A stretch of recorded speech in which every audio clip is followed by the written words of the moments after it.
Good evening. Welcome to Creekside Book by Book for April 20th, 2022. And tonight we're going to be going through Judges chapters 13 through 16. And this is the Epic of Samson.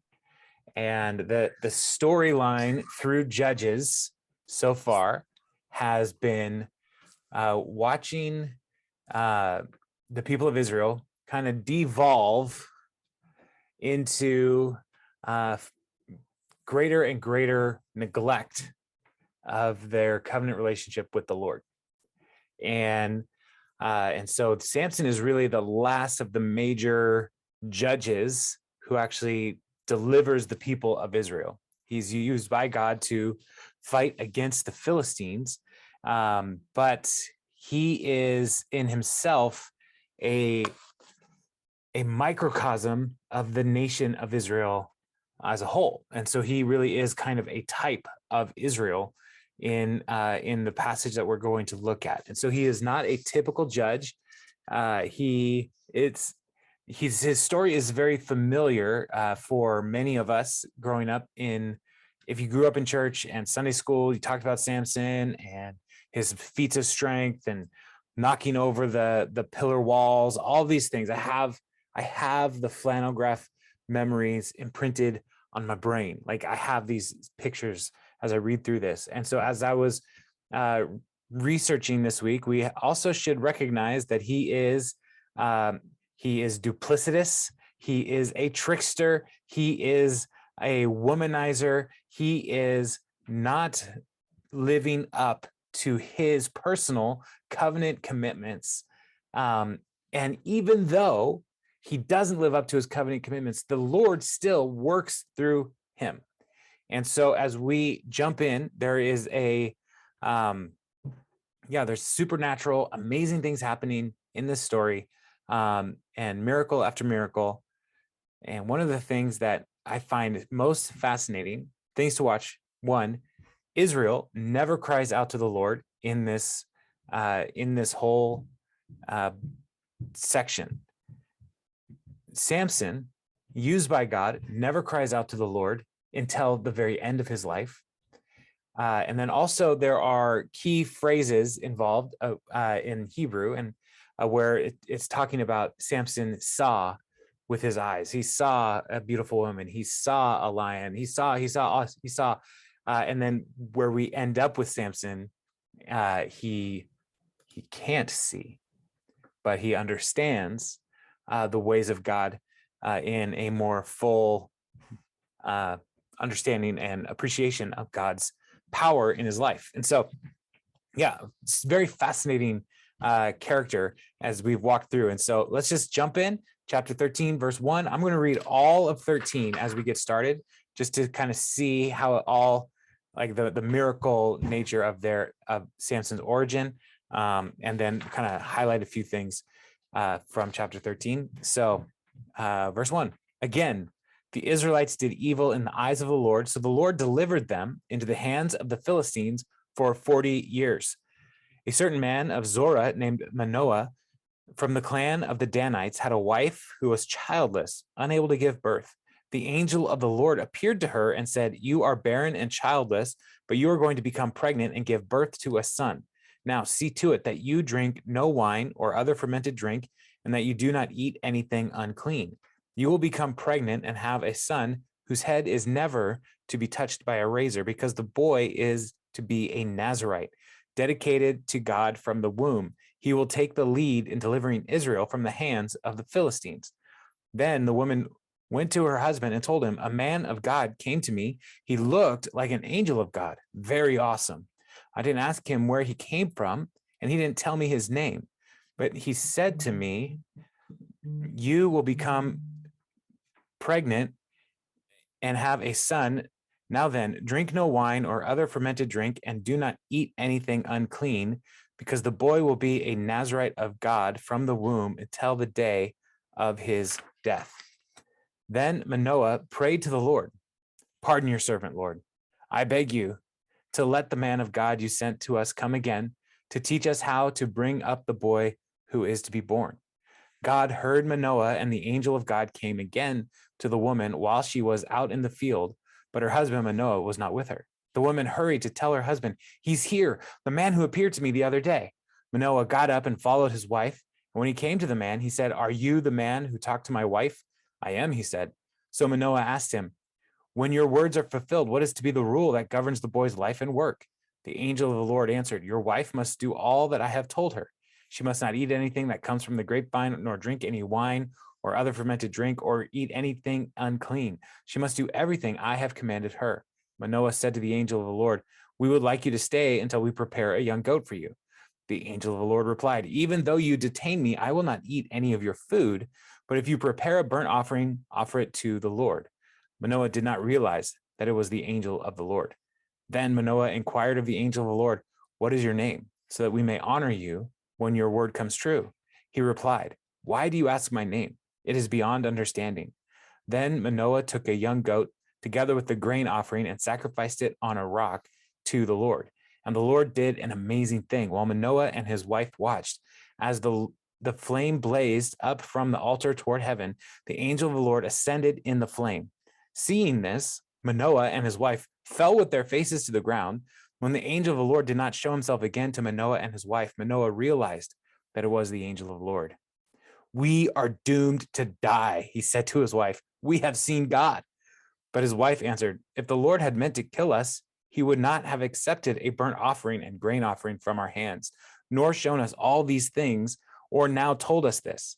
The woman gave birth to a boy and named him Samson. He grew, and the Lord blessed him, and the Spirit of the Lord began to stir him while he was in Mahane Dan between Zorah and Eshtaol. All right.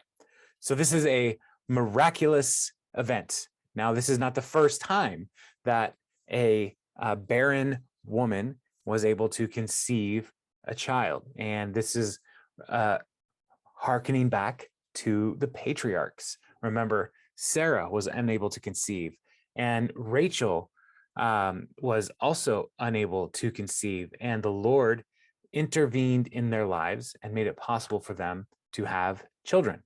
And so at the birth point of the story of Israel, there are these miracle births. And then here again in the life of Samson, we have a similar situation where a rescuer type person is going to be born who is called by God and empowered by God to do the work of God. This is also going to be a similar situation in the life of Samuel. We'll see Samuel's mother, Hannah, is unable to conceive, and she prays, and then the Lord enables her and her husband Elkanah to conceive Samuel. And so here, though, we have the woman, the wife of Manoah, who has an encounter with an angel, and the angel calls her, first of all, to live like a Nazirite. The son that she is going to bear is going to be a Nazirite, but she also needs to live like a Nazirite while she is pregnant. So no fermented drink, no grapes, no unclean food. And remember, if back when we were talking about the Nazirites and the Nazirite vow, it was something that was a vow that people would take upon themselves as a way to honor God.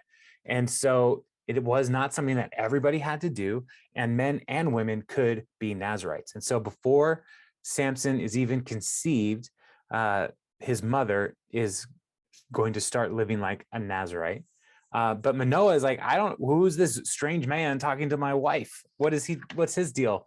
And so he wants her to tell him if he ever comes back, and then they're going to have this whole interaction. And then it happens. The angel comes back and they talk, and he reminds her, like her and Manoah, that she needs to be a Nazirite. The son needs to be a Nazirite, and part of the Nazirite vow is to not cut your hair. And so for Samson's entire life, he is supposed to avoid unclean things, avoid any fermented drink or fruit from a vine, and he is never supposed to cut his hair. These are part of the Nazirite vow. This is what he's supposed to be all about his whole life, because God is calling him to serve the people of God and to liberate them from the Philistines. So the angel of the Lord reminds Manoah, and then Manoah wants to honor the angel, which is interesting. He doesn't know who this person is. And even as he's reading, he doesn't recognize, as we read through this, he doesn't recognize that this is the angel of the Lord, but he wants to make a sacrifice unto him and to honor him. And the angel of the Lord says, no, don't do that. Do not make a sacrifice to me, make a sacrifice to the Lord. And if we let's remember the sequence of events in Judges so far. There have been a couple times where people have made sacrifices to the Lord, and they put the sacrifice on a rock, and it is consumed. And so here in this situation, the angel tells them to make the sacrifice, put it on the rock. It's consumed, but this time the angel, as we read through, the angel jumps into the fire and goes up to heaven. That's different. That's new. And so that is a shocking thing. And Manoah recognizes, oh, this is not just some guy. This is the angel of God. We've seen God, and now we're all going to die. And Manoah's not wrong. Like, the idea of seeing God with your own eyes is terrifying, because he's so powerful and so majestic. And so, like, they are afraid that they will die. But his wife, I love his wife here. It's like, if God wanted to kill us, why would he tell us that we're going to have a kid? So we don't have to worry. God came to us to call us into this to raising Samson. Now, Samson means like little son. And so there are, like, this S-U-N, not S-O-N, little son. And so some of the questions that come up around this is the people of Dan, and that's his tribe, is Dan, and they have been unfaithful to the Lord. The people of Israel have not been honoring their covenant commitments, and because of that, the Philistines are oppressing them. But part of the unfaithfulness could be incorporating other neighboring religions, as we've seen in the past. And so there are some questions about whether or not Manoah and his wife really understood all that was going on, and are they naming Samson after one of the sun gods of the Canaanite people? That's a question. Or are they naming him little son, as in saying, like, he is going to be the dawn of a new age for the people of Israel, like he is bringing something, a new day. And so there's some debate over that. Now let's talk about the Philistines. The Philistines were people who came from, most likely, like one of the islands in the Mediterranean, maybe Cyprus. But they came into the Canaanite land, and around 1200 BC is what most people were saying, and they kind of conquered the coastland a little bit, and they had 5 major cities that they were operating in, and they even tried to go and fight against the Egyptians, and the Egyptians repelled them, but they worshipped a god named Dagon. And Dagon is some people think his roots are kind of like as a fish god, because the Philistines are a sea people, like they came from the islands. And so there are some folks who think that, like, they have a fish god type person. And Dog is D-A-G, Dog is Hebrew for fish. So if it's Dagon, then it could be connected that way. We don't really know, but they were brutal folks, and for 40 years they were ruling over the people of Israel in at least the areas of Judah and Dan. And over those 40 years, what seems to happen as we read through this is that people are fine with it. They're not trying to fight against the Philistines. And even as we watch through uh, Samson's life, he's able to travel among the Philistines fairly easily. There's no real conflict. And so Samson, as a judge, is not a military, he's not going to be a military leader, and all of his mighty acts are all going to be done individually. He doesn't rally an army to himself ever. And the closest is when he's dead and people from his tribe come and take his body. But that he's an individual who God uses to kind of stir up some conflict between the people of God and the Philistines. And so as we watch through these different exploits of Samson, I want you to just kind of take note of his individuality, the way that he carries himself. Remember that he is a Nazirite and he has no interest in really holding to that vow. But he knows what he's supposed to be, but he is doing his own thing. And so he is a deliverer that is going to help the people find some kind of freedom to defeat the Philistines. And so there's several layers of irony in the life of Samson that we'll see as we read through. And so the first one is his first marriage, in verse 14, or chapter 14, verse 1. Samson went down to Timnah and saw there a young Philistine woman. So he saw there, that's eyes. Take note of eyes. He saw there a young Philistine woman. When he returned, he said to his father and mother, I have seen a Philistine woman in Timnah. Now get her for me as my wife. His father and mother replied, isn't there an acceptable woman among your relatives or among all your people? So like cousins, relatives, among all your people, must you go to the uncircumcised Philistines to get a wife? But Samson said to his father, get her for me. She's the right one for me. His parents did not know that this was from the Lord, who was seeking an occasion to confront the Philistines, for at that time they were ruling over Israel. So even here, the Lord is involved in this. So Samson, as a person of Israel, was not supposed to marry people from other nations. And so his first inclination, he sees this Philistine woman, and he's attracted to her, and he asks his father to arrange a marriage. And their concern is, like, we're not supposed to marry Philistines. We're not supposed to marry people who are not Israelites. And so why are you doing this? But Samson is, he's a stubborn person, and he is saying, no, that she's the one for me. And one of the dangers, sometimes, like, a miracle child, like Samson, sometimes people put a lot of eggs in one basket with the miracle child. Like, oh, whatever you want, you're a miracle.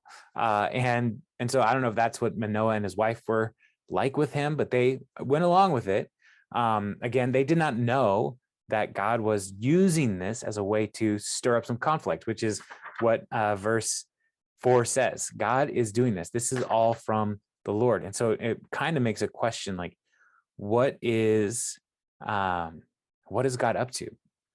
So as a reader, like if we were reading this story for the first time, the narrator who's putting this all together is shaping a really great story, just as a piece of literature. It's an awesome story.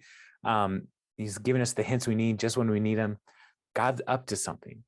This is against what they thought they should be doing anyway. Like God said, don't marry people from other tribes, but maybe the people of Israel are so far gone from faithfulness to the Lord that God's doing anything he can to create this conflict, because the conflict that is necessary is to liberate the people from the Philistine oppression.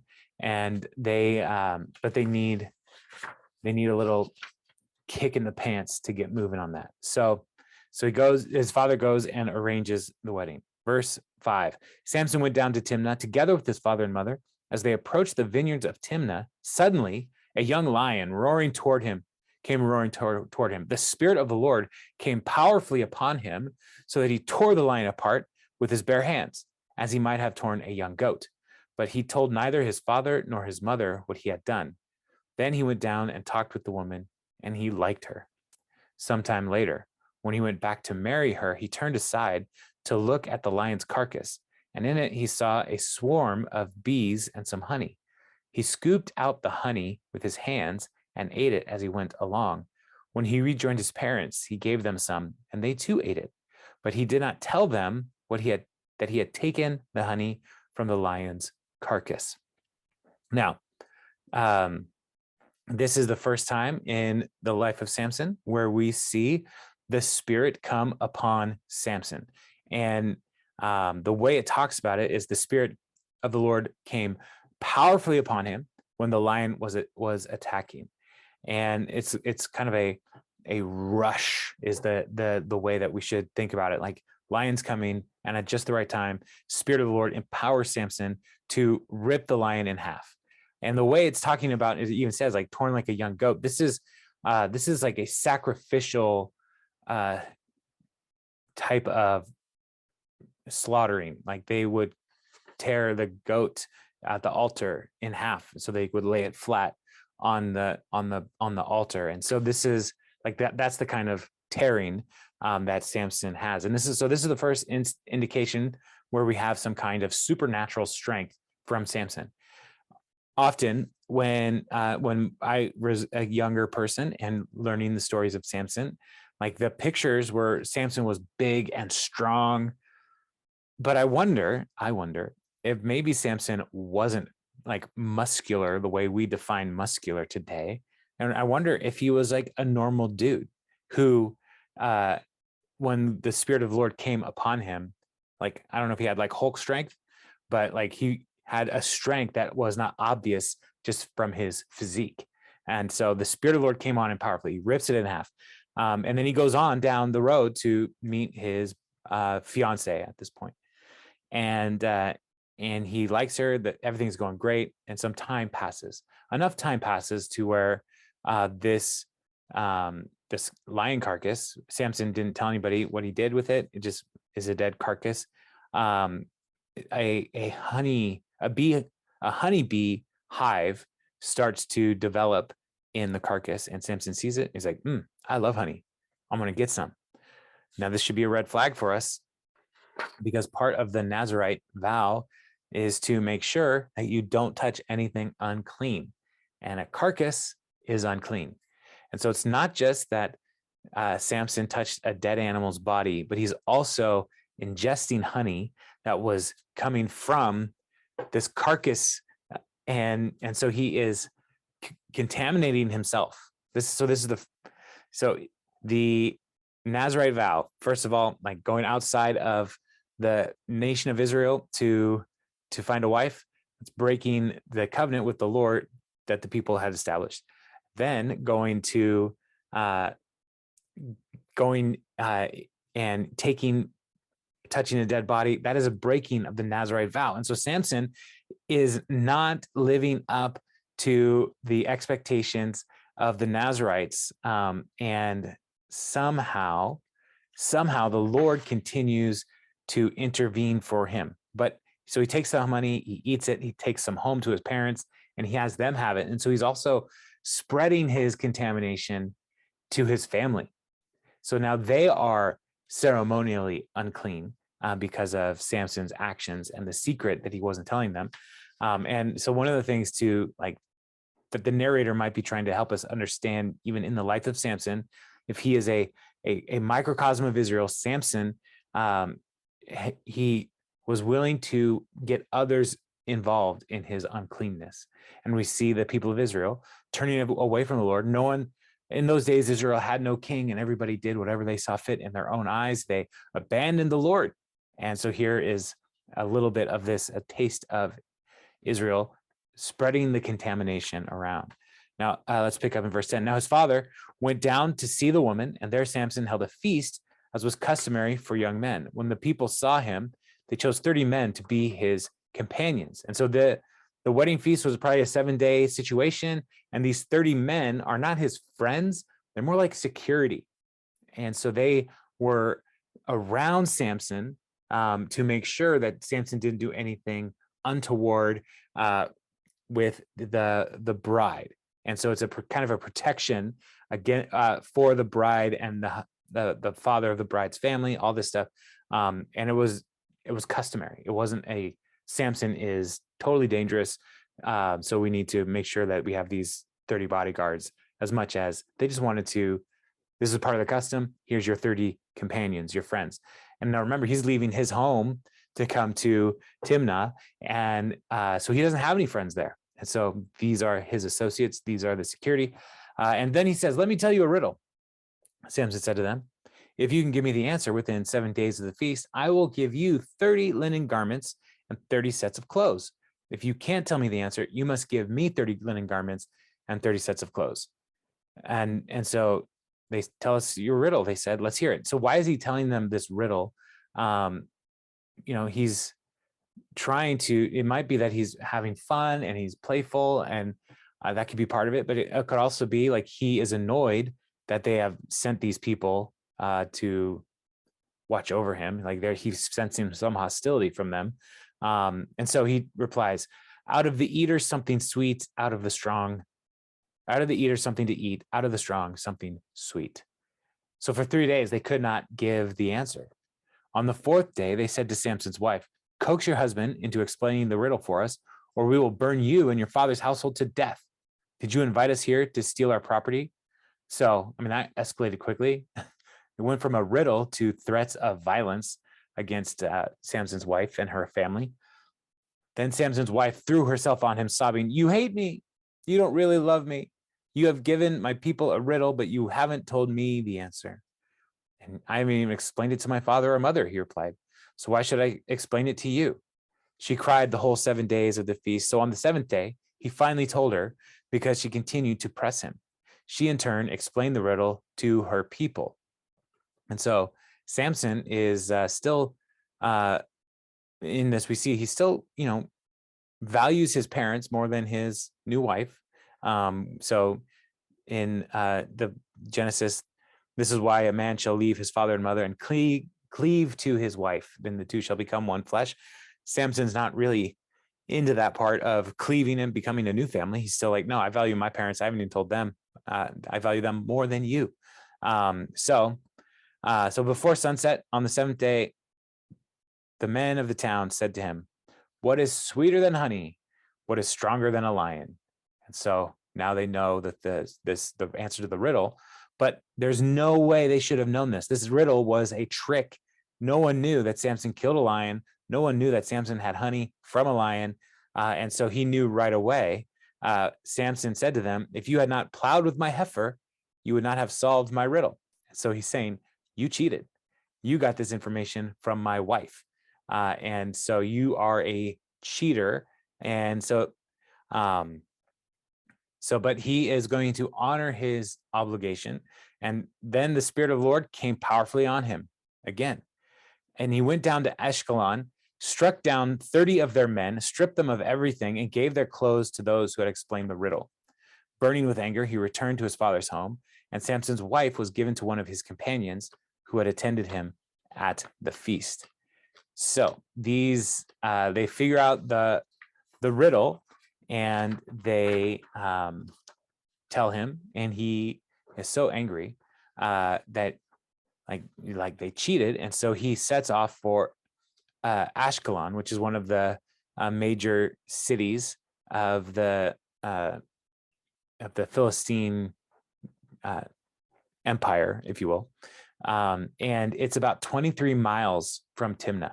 So he runs basically a marathon, goes and strikes down 30 dudes, and then runs back to Timnah. He's like, I'm fulfilling my obligations. Here's all the clothes that I promised you. Yeah, there's some blood stains on them, but just get some shout that out. But this is the Spirit of the Lord coming powerfully on him to go and do this. And, running to Ashkelon would create some distance between himself and the Timnah situation. But he's also, in running to Ashkelon, spreading his frustrating nature out among the Philistines. And because the Lord wants the people of Judah to fight against the Philistines, he wants to deliver them, but they're becoming more and more at ease with the Philistines. I mean, Samson's father can go to a Philistine city and say, my son wants to marry a daughter of your town, and they're fine with it. Like, there's no real conflict here. And the Lord is trying to stir up a little bit of conflict between the two. And so Samson is so mad. He finished his obligations. He paid off the people, and then he left, and he didn't even really finish even the consummating the marriage. And so the father of the bride gives her to one of the 30 attendants. And so that's going to create more tension. And in chapter 15, verse 1, later on, at the time of wheat harvests, Samson took a young goat and went to visit his wife. So Samson's like, I'm married to this woman. I'm going to bring her a gift. Maybe they were never going to live together in their own house. This was not totally uncommon practice where a husband would be in another town and wife would be in another town, and he would come and bring gifts. This was something that happened from time to time. And so he's doing that. He said, I'm going to my wife's room, but her father would not let him go in. And he said, I was sure you hated her. Then I gave her to your companion. Isn't her younger sister more attractive? Take her instead. And so the father is now like, oh no, Samson's here. And I gave his wife to somebody else, but he's willing to say, take her younger sister. Samson said to them, this time I have a right to get even with the Philistines. I will really harm them. So he went out and caught 300 foxes and tied them tail to tail in pairs. He then fastened a torch to every pair of tails, lit the torches, and let the foxes loose in the standing grain of the Philistines. He burned up the stalks. Sorry, I'm getting a call. He burned up the shock and standing grain together with the Philistines and olive groves. When the Philistines asked, who did this? They were told, Samson, the Timnite's son-in-law, because his wife was given to his companion. So the Philistines went up and burned her and her father to death. Samson said to them, since you've acted like this, I swear that I won't stop until I get my revenge on you.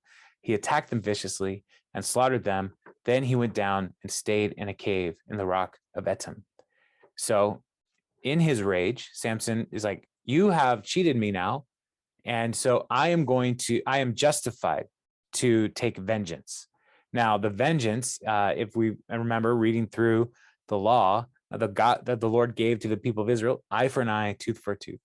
But Samson can't do that here because he doesn't have a bride. He doesn't have a wife to give or take or anything. And so he does something else, and he ties these animals together. It's harvest season. And so there are some grains that are ready to harvest. They're standing grains. And so he ties these animals together and sets them loose among all the grain. And it says here foxes, but foxes, most commentators that I read pointed out that foxes are not very communal.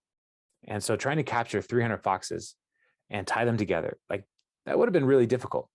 And the word for fox can also be translated as jackal. And so jackals actually are communal.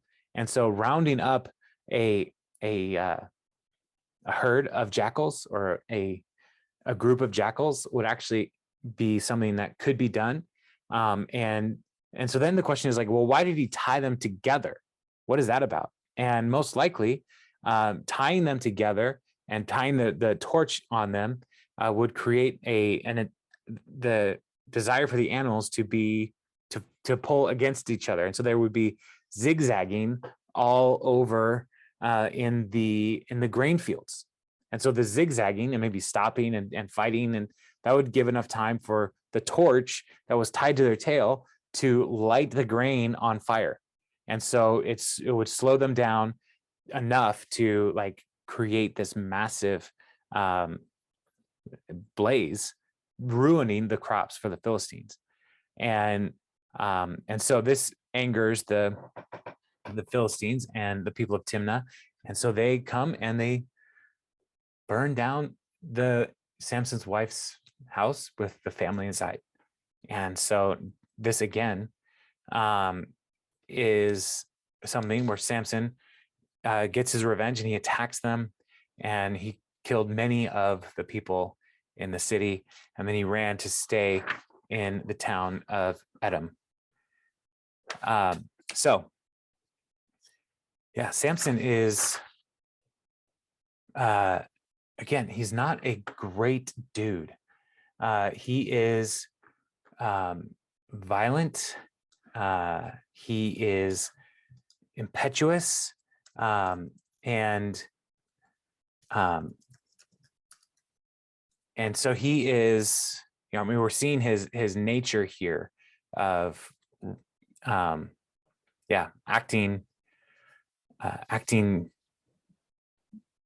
without thinking, maybe we could say, but also just being a real piece of work. Sorry. All right. Sorry. I was just responding to some the call. I needed to text them and say, I'm busy. So verse 9, Samson is hiding in a cave. The Philistines went up. Oh, sorry. 1 second.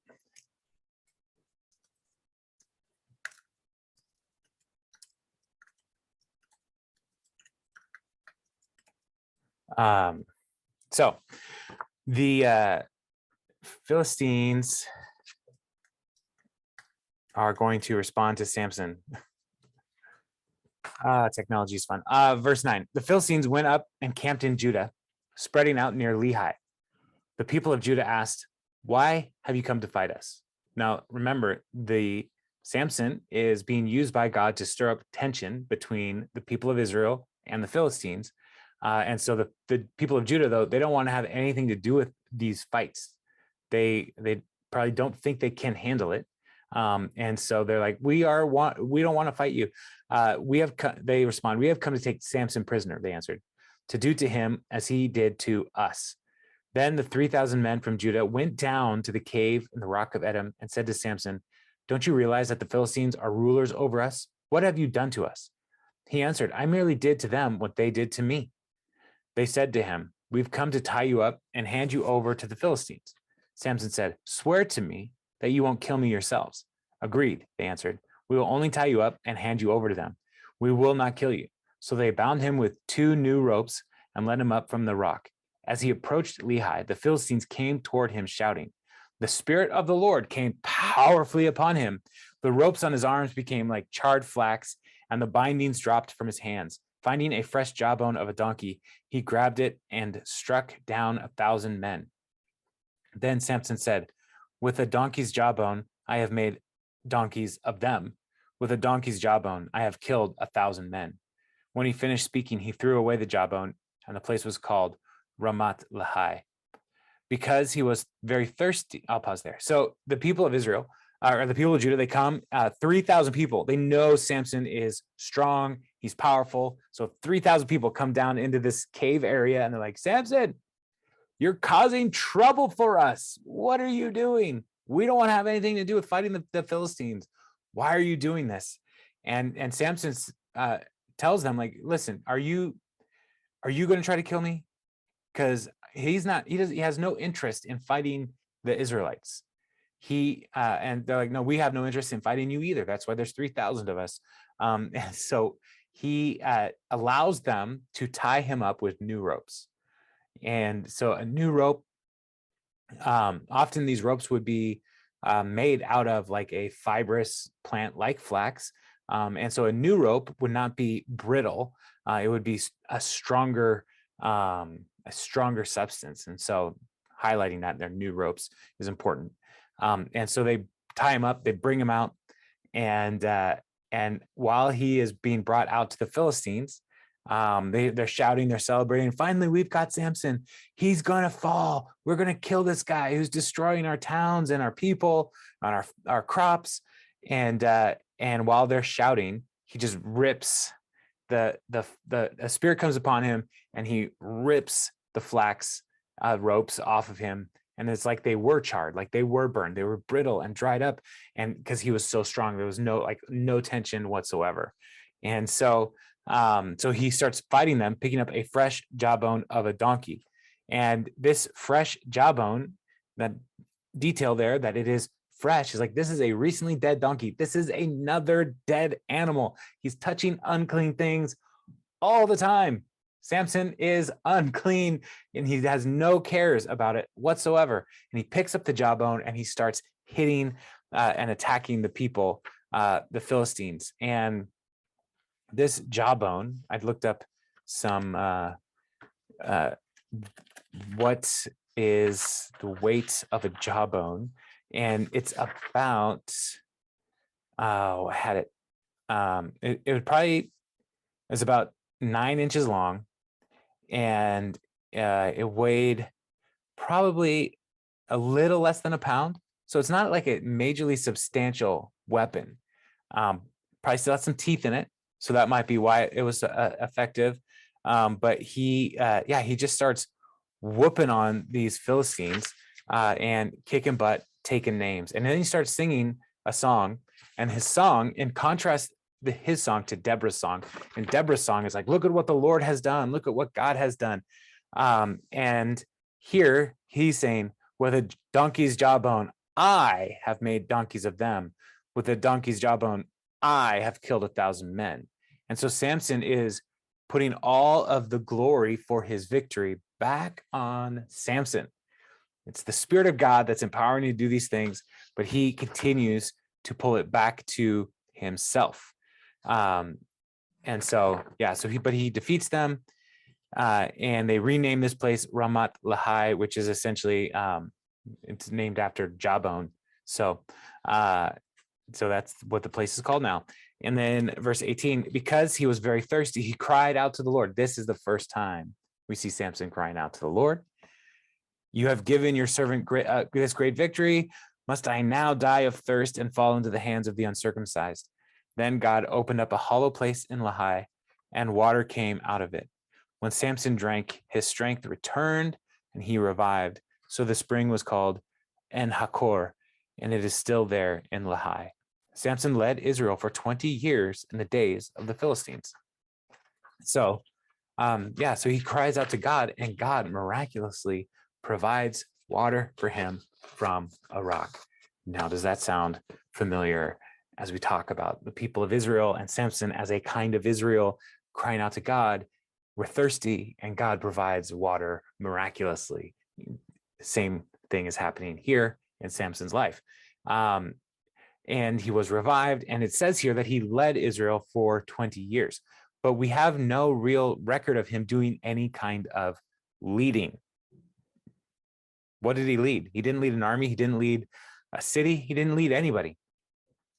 But perhaps the rumor of Samson's great strength, maybe that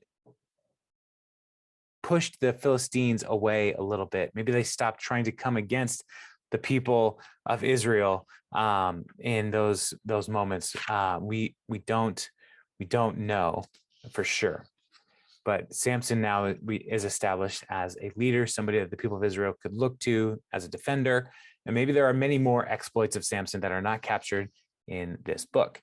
But we do have one more chapter with Samson. Yeah, this is probably the most famous story in Samson's life. Chapter 16, verse 1. One day, Samson went to Gaza, where he saw a prostitute. He went in to spend the night with her. The people of Gaza were told, Samson is here.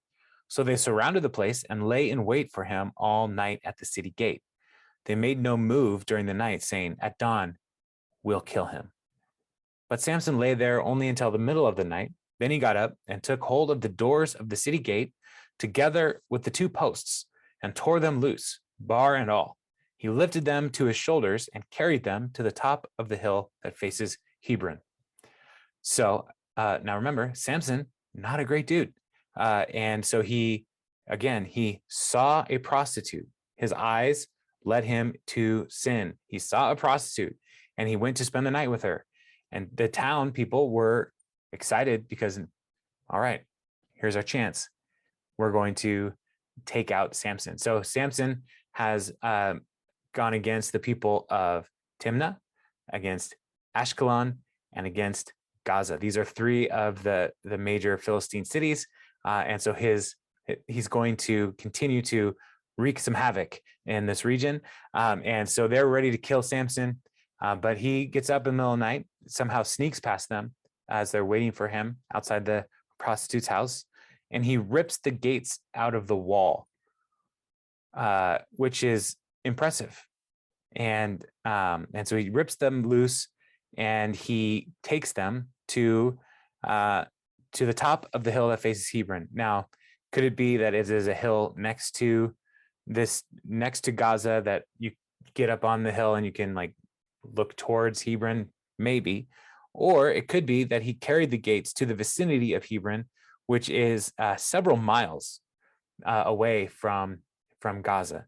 And so, I mean, his here it says 38 miles, mostly uphill to Hebron. And so he is breaking open their gates is something that would make that city now vulnerable to attack from anybody. And so they came to attack him, and he weakened them. And in this story, he did not fight anybody or kill anybody.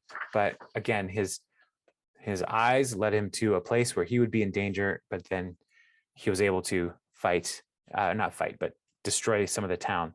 And so one more major story here of Samson's eyes leading him astray. Sometime later, we don't know how long, he fell in love with a woman in the valley of Sorek, whose name was Delilah. The rulers of the Philistines went to her and said, "See if you can lure him into showing you the secret of his great strength and how we can overpower him, so we may tie him up and subdue him. Each one of us will give you 1,100 shekels of silver." Now, that 1,100 shekels of silver is a significant amount of money. And one of the commentators tried to do some inflationary math here, like what would this be worth? And they came up with about $15 million, like in our money. Like, find a way to trick Samson to tell you how he's so strong, and we will give you $15 million. So Delilah is a motivated person right now. That's a lot of money. So Delilah said to Samson, "Tell me the secret of your great strength and how you can be tied up and subdued." Samson answered her, "If anyone ties me with 7 fresh bowstrings that have not been dried, I'll become weak as any other man." Then the rulers of the Philistines brought her 7 fresh bowstrings that had not been dried, and she tied him with them. With the men hiding in the room, she called to him, "Samson, the Philistines are upon you." But he snapped the bowstrings as easily as a piece of string snaps when it comes close to a flame. Now remember that burned flax in the other story. So the secret of his strength was not discovered. And so this fresh bowstring, I found this interesting. Bowstring in these days was often made from animal guts. So that was weird. But it is, again, one of those things that's a part of a corpse, a cadaver, that would make someone unclean. And so they're fresh. So Samson is again being uncleaned here. He was lying to Delilah. He knows that's not the secret of his strength. Then Delilah said to Samson, "You have made a fool of me. You lied to me. Come now, tell me, how can you be tied?" He said, "If anyone ties me securely with new ropes that have never been used." with new ropes that have never been used. I'll become as weak as any other man." So Delilah took new ropes and tied him with them. Then, with men hidden in the room, she called to him, "Samson, the Philistines are upon you." But he snapped the ropes off his arms as if they were threads. So again, we've already seen the new ropes aren't doing anything for Samson in the previous story. Delilah then said to Samson, "All this time you have been making a fool of me and lying to me. Tell me, how can you be tied?" He replied, "If you weave the 7 braids of my head into the fabric on the loom and tighten it with the pin, I'll become as weak as any other man." So while he was sleeping, Delilah took the 7 braids off of his head and wove them into the fabric. He tightened it with the pin. Again, she called to him, "Samson, the Philistines are upon you." He awoke from his sleep and pulled up the pin and the loom with the fabric. Then she said to him, so again, this doesn't work, but he's getting closer because his hair is significant. His hair at this point would have been very long. He's at least, like 30 years old, 36 years old, and his hair is very long, never been cut, very thick, and it probably was, braided regularly just to manage life with such a large amount of hair. And so she weaves all those into a tapestry essentially on the loom, and then he just pulls it all apart anyway. Then she said to him, "How can you say I love you when you won't confide in me? This is the 3rd time you've made a fool of me and haven't told me the secret of your great strength." With such nagging, she prodded him day after day until he was sick to death of it. So he is getting nagged into submission. So he told her everything. "No razor has ever been used on my head," he said, "because I have been a Nazarite, dedicated to God from my mother's womb. If my head were shaved, my strength would leave me, and I would become as weak as any other man." He finally tells her this. This is the first time Samson ever really gives any kind of notice to why his hair is so long. Why does he have this power? It's because he's a Nazarite. He is supposed to live on this vow to the Lord. When Delilah saw that he had told her everything, she sent word to the rulers of the Philistines, "Come back once more. He has told me everything." So the rulers of the Philistines returned with the silver in their hands. After putting him to sleep on her lap, she called for someone to shave off the 7 braids of his hair. And so began to subdue him, and his strength left him. and so his strength left him. Then she called, "Samson, the Philistines are upon you." He awoke from his sleep and thought, "I'll go out as before and shake myself free." But he did not know that the Lord had left him. Then the Philistines seized him, gouged out his eyes, and took him down to Gaza, binding him with bronze shackles. They set him to grinding grain in the prison, but the hair on his head began to grow again after it had been shaved. So Samson loves this woman named Delilah, and she is a temptress. She is dangerous for Samson because he's attracted to her. She is also motivated by money, and so she does these 3 different times to try to get Samson to tell her the secret of his strength. And those 3 times he lies to her, and she's like, "You don't love me."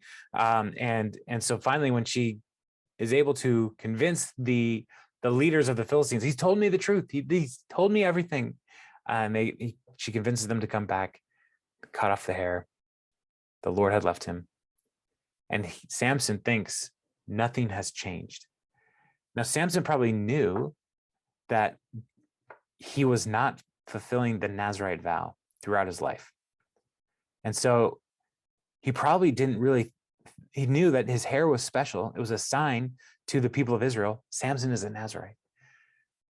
But he knew that God was showing up in his life, even though he was not following the other parts of the Nazirite vow. So it's like, well, maybe God doesn't really care about the hair thing. Maybe that's just one more ruse to tell Delilah but and maybe he was drunk or something. He didn't know his hair had been cut. I don't know. But he gets up thinking everything's the same. I'm going to subdue these people. But the Lord had left him. Now think about Samson's similarities to the people of Israel. They are called to be distinct among the nations. They are called, God promises to fight their battles for them, to be with them in and enabling them to do amazing things. But their disobedience leads to the Lord handing them over to their neighbors, handing them over to the Philistines. And this is one more time where Israel, represented Samson, is handed over to the Philistines. The Lord left him. And so what they did was they bound him up with bronze shackles, so metal shackles, and they gouged out his eyes. So his eyes have been leading him to do to sin, leading him away from following God's path for the people of Israel, following covenant faithfulness. And so the Philistines take out his eyes, and they put him to work in a prison house, essentially grinding grain. And so this was menial work, and so like a large millstone, where he would have probably pushed a log and then a millstone on top of a larger rock that would then just grind it. And so that's what he's doing. And the narrator is so great. I love the close. But the hair on his head began to grow again after it had been shaved. And so the narrator is giving us a little clue. Something's happening to Samson. Now, the thing about a Nazirite vow is you cut the hair off at the end of the vow, at the end of the period. And then you can start a new Nazirite vow the next day. Like the long hair is a sign that to say, like, I am a part of this Nazirite vow. But if you just cut your hair and say, I would like to start my Nazirite vow again, you can start that again. And so Samson, something's happening to him while he is in prison, while he is no longer the powerful man that he was. Something changes in his heart even. And so they have demeaned, the Philistines have demeaned him. They have mocked him. They use him as entertainment. But he is not done yet. And so, verse 23. Now the rulers of the Philistines assembled to offer a great sacrifice to Dagon, their god, and to celebrate, saying, our God has delivered Samson, our enemy, into our hands. When the people saw him, they praised their God, saying, our God has delivered our enemy into our hands, the one who laid waste our land and multiplied our slain. While they were in high spirits, they shouted, bring out Samson to entertain us. So they called Samson out of the prison, and he performed for them.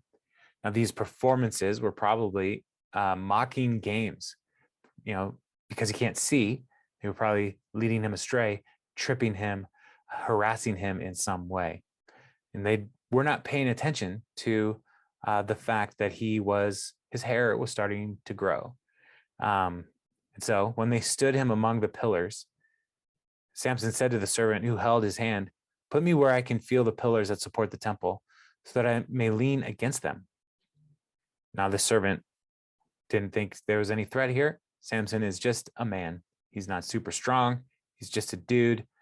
Now the temple was crowded with men and women. All the rulers of the Philistines were there. And on the roof were about 3,000 men and women watching Samson perform. So that it was like a balcony situation where there was a viewing area on the roof of this building. Then Samson prayed to the Lord. Second time he's prayed, sovereign Lord, remember me. Please, God, strengthen me just once more, and let me with one blow get revenge on the Philistines for my 2 eyes. Then Samson reached toward the 2 central pillars on which the temple stood, bracing himself against them, his right hand on the one and his left hand on the other. Samson said, "Let me die with the Philistines." Then he pushed with all his might, and down came the temple on the rulers and all the people in it. Thus he killed many more when he died than while he lived. So this moment here, we see a broken and humble Samson for the first time. And he calls out to the Lord to give him the strength he needs just one more time. And so the pillars, they're the load-bearing pillars that are supporting the balcony area of the temple, of the temple, because they're celebrating their God. And so he is in a place where he can push against them, or maybe lower, like maybe even like lift them up in a way that like the pillar becomes unsteady and falls down. Regardless of the physics and the mechanics of it, Samson here calls out to God. God answers him and empowers him and defeats the Philistines one more time. And he dies. And so Samson never led an army, never did any kind of civil leadership of any kind, leading a community. He was selfish. He was not a good dude. But here in the end of his life, he's humbled, he's broken, and the Lord answers his prayer.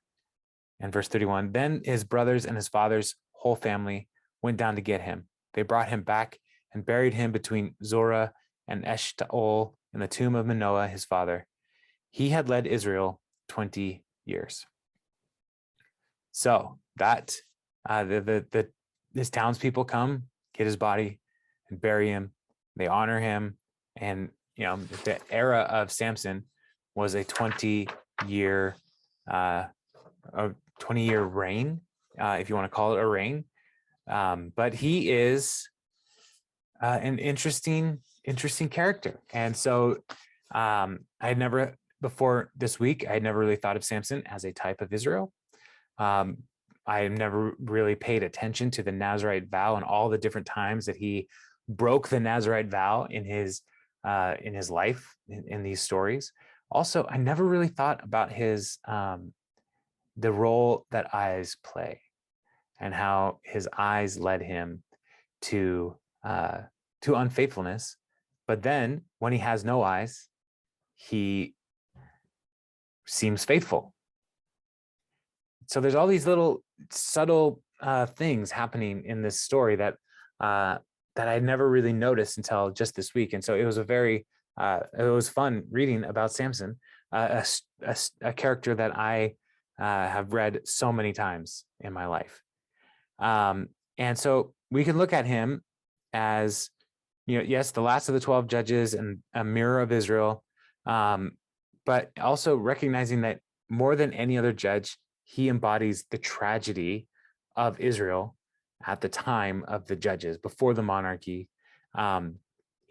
Israel and Samson, born by an act of God, set apart to God from birth, blessed to be a blessing, and yet continually repudiating that special relationship and calling, squandering those gifts. So, so next week we will see kind of an epilogue of the nation of Israel just falling farther and farther from God's ideals.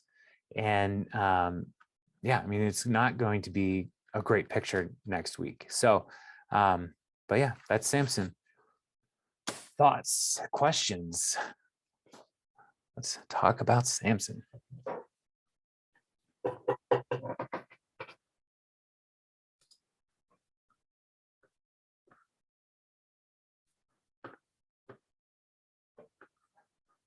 All right, no questions?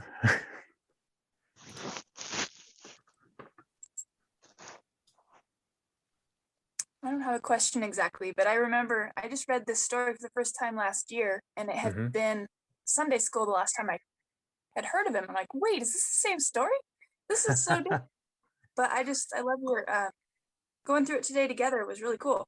And the thing about the eyes, I really like. So Yeah. Well, the Sunday school story that we get and we tell our children is often pretty sanitized. Yeah. You I never know, thought like, about it until I read the Bible again for myself. But yeah, I get that. It makes sense, but yeah, it's a totally different man. yeah, yeah. I mean, I don't know if we're doing our young people a disservice by sanitizing the Bible sometimes. Yeah. Um, and so there's a part of it where it's like, yeah, tell them the story at a level that is appropriate for them, right? Yeah. Um, and then as people get older, we want to make sure that we are telling them the story at a level that's appropriate for them, like Yeah. that they'll be able to like see like, oh, there's more going on here than just Samson was really strong. Yeah. And I think as I get older, I've been reading the Bible um, consistently since I was in high school, um, and as I get older, these familiar stories take on greater significance because I have years that I'm now bringing to the story, right? Like my experiences in life uh, have shaped me. The Bible has shaped me. And every time I read through these stories again, I am bringing the Bible's narrative and my narrative into a new conversation. Yeah. And so the truth of the Bible never changes, but I am changing. And so reading the Bible as we get older, with years, with heartache, with joy, with grief, with celebrations, all of these different things that make us who we are, enriches our reading of the Bible every time. And so reading the stories like Samson, like, there's times where as we get older or in different parts of our lives where it's going to hit differently wherever our station in life is placing us. Reading the prophets is going to have that same kind of experience because we are more experienced. So, yeah, but I'm glad you're noting, like, as you read, like, oh, this is a different person than I thought, but it's not a different person, just a No. different perspective on the story. Yeah. I'm just so relieved that God can still use us when we screw up all the time. Right. Yes. Yeah. And like if Samson is a kind of Israel, like God's continual rescue of Israel is evidenced in Samson's life. The spirit of the Lord rushed upon him at just the right time. God does the rescuing. The danger is that we think we're the ones doing the rescuing, which is Samson's kind of his fatal flaw. Is I think I got this. So, yeah. Any other thoughts or questions? I kind of have a thought. It seems like he does what every single one of us seems to do. We try and do it in our own strength. And then whenever we try and do it in our own strength, it just flops. Mhm. It never works out, and he finally clues in at the end. Okay, I can't do this in my own strength. I don't have it. God, I need you. Just like we always have to do, call out to him. Yeah. Yeah. That's a good observation. There's a tendency to take our gifts from the Lord for granted. And anytime, especially in like leadership positions in for followers of Jesus, there is a danger that leaders think that they're the secret sauce to the organization, right? Like if it wasn't for this leader, oh, it would be terrible. So leaders start to think like, well, if it wasn't for me, things would go terribly. And we have to constantly like fight against that. And part of the challenge is people tell leaders like, you're so great, you're so great, you're so great, you're so great. And leaders, as a leader of a church, like it never feels bad when people say you're so great, right? It's like, thank you. And we have to just be really careful to remember like it's God doing the work. I just get to be a vessel that he works through. And Samson, that's his story. Like God's doing the work. It's the Spirit of the Lord that comes mightily upon him that helps him to fight the Philistines. But Samson was taking all that for granted. And so, yeah, when we take the gifts of God for granted, we are in a dangerous place. And so, Reminds me, you ever heard a song by the Newsboys called When the Boys Light Up? You ever heard of them?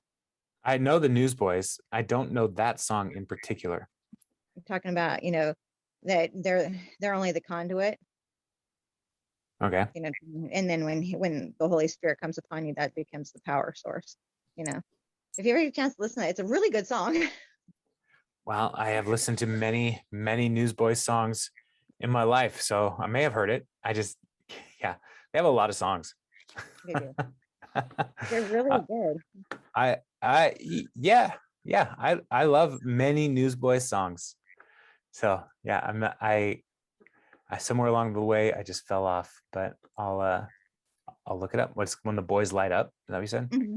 Goes, when the boys light up, light up. When the boys light up, light up. It's a good song. All right. Yeah. All right. Yeah. I'll check it out. I got one more, not question, but observation. I was wondering with that first marriage that he was supposed to be with.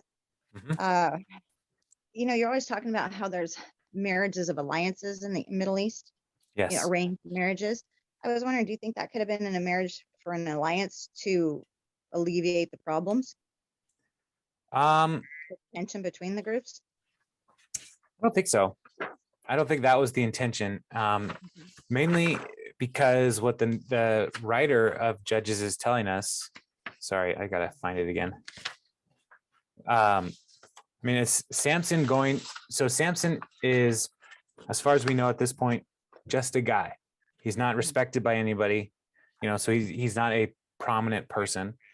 And he goes to the Philistine woman and says, I want to marry this Philistine woman, right?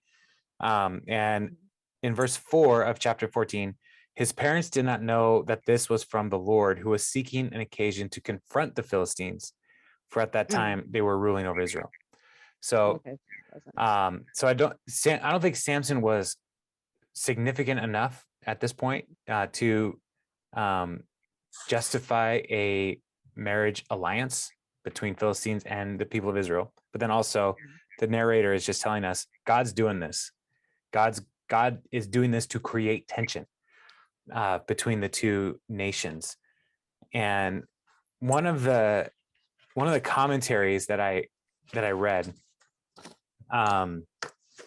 looks at chapters 14 and 15, but tells the story in reverse. And I copied it and put it in my notes. And so it's like, for starting at there we are, starting here at the well where he gets the water. Like, how did he find himself here? And like going backwards to show how like everything along the way, like God there's a cause and effect leading all the way back, and it goes to that wedding, to that woman, all coming back to saying God wanted to create some tension and conflict between the people of Israel and the Philistines. And so, yeah, I've never thought of it that way, but like if someone were to make the story of Samson and Delilah, or just the life of Samson, telling the story in reverse, like you meet Samson in the prison, like grinding grain, and someone's like, why are you here? And so he's like, well, and then like every time he tells the story, it was like, but why did that happen? Well, and over again is like, oh, this happened because this happened, and this happened because this happened, and all the way back to revealing that Samson was called by God to do this thing before he was even born. Yeah, it reminded me of the backwards episode of Seinfeld. But it was just an interesting way to think about the story. So it's neither here nor there at this point, but yeah. Any other thoughts or observations on the life, the epic of Samson? Anybody? No. All right, y'all. One more? Well, yeah, you have another one, Carrie? Well, at the beginning, when Manoah, his dad, tries to ask the angel, what is his purpose?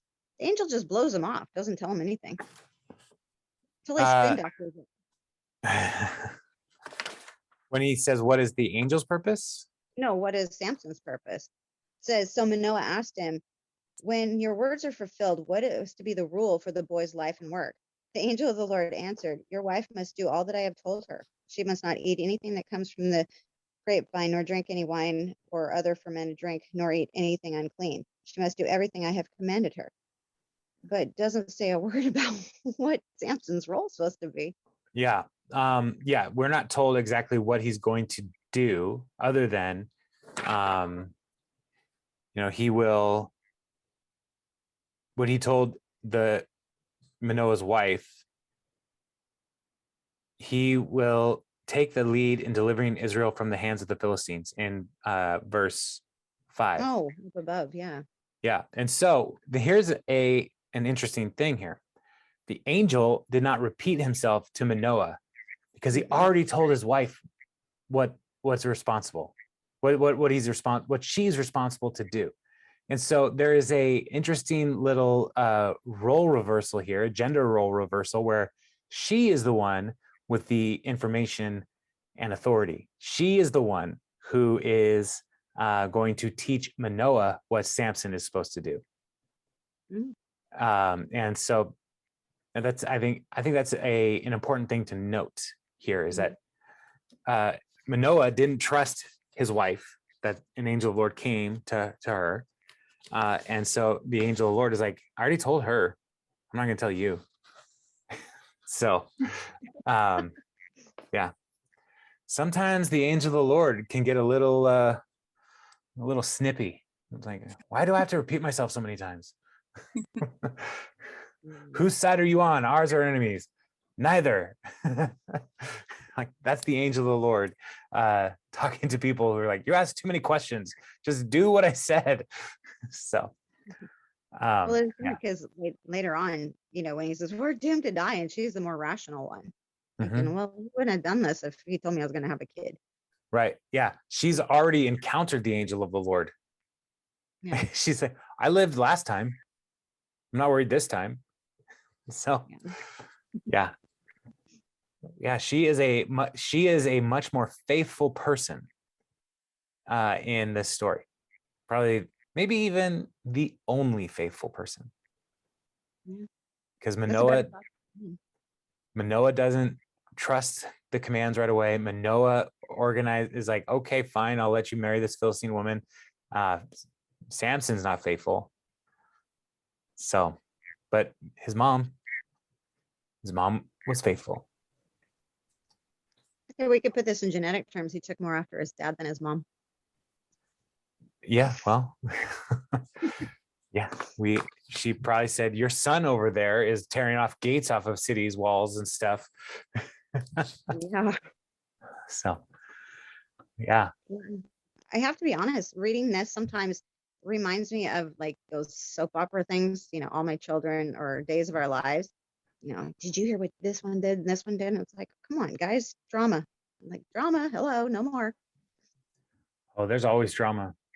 You put a couple of people together, there's always going to be drama. So, yeah. But I do think though that the fact that you're reading it and you're like, there's so much drama here. Like we are attracted to drama. Like we like stories and we want those kinds of stories.